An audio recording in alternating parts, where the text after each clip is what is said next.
صاحب role model ذات سیدۃ النساء فاطمہ الزہرا سلام اللہ علیہا،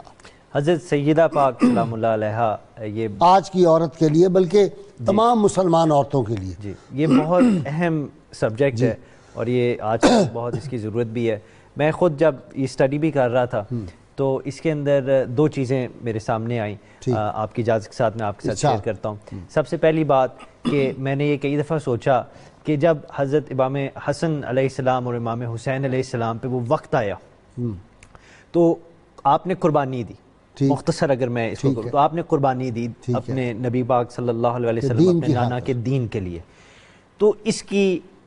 اگر آپ باطنی حوالے سے ہیں، حوالے سے اصل بات کریں وہاں تک تو پہنچ ہی نہیں، وہ تو آپ سب میرے سے بہتر جانتے ہیں، مگر ایک دنیاوی لیول کے اوپر رول ماڈل کے سبجیکٹ کے حوالے سے بات کی جائے تو یہاں تربیت ہے ایک ماں کی،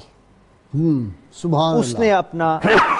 سارا رول پلے کیا ہے۔ تو ایک واقعہ ہے آپ کی جنروسٹی کے حوالے سے، یہ ہم بڑے ایگو سینٹرک سوسائٹی میں رہ رہے ہیں، یہاں ہر حوالے سے یہ بات ہوتی ہے کہ میرے حق پورے ہوں، مجھے میرا رائٹ دیا جائے، مگر کیا کبھی کسی نے اپنا رائٹ گیو اپ بھی کیا ہے کسی اور کے لیے؟ تو اس حوالے سے دیکھا جائے تو اول حضرت سیدہ پاک سلام اللہ علیہا آتی ہیں، اور اگر اس کانٹیکس میں دیکھا جائے کہ آپ نے اپنے بچوں کی کس طرح تربیت کی تو وہ یہ میں آپ کو واقعہ بھی بتاتا ہوں۔ تو آپ تشریف فرما تھے ایز اے فیملی، حضرت مولا کائنات علیہ السلام،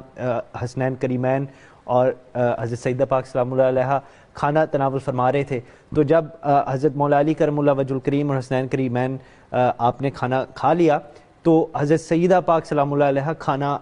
کھانے کے لیے تشریف فرما تھی، تو اتنے میں باہر سے ایک سائل کی آواز آ گئی کہ میں دو دن کا بھوکا ہوں، کوئی مجھے کھانا دے دے۔ تو اس وقت جب وہ کھانا کھایا جا رہا تھا تو اس وقت روایت میں آتا ہے کہ آپ ایک دن کی بھوک کاٹی ہوئی تھی، ایک دن سے کسی نے کچھ نہیں کھایا ہوا تھا۔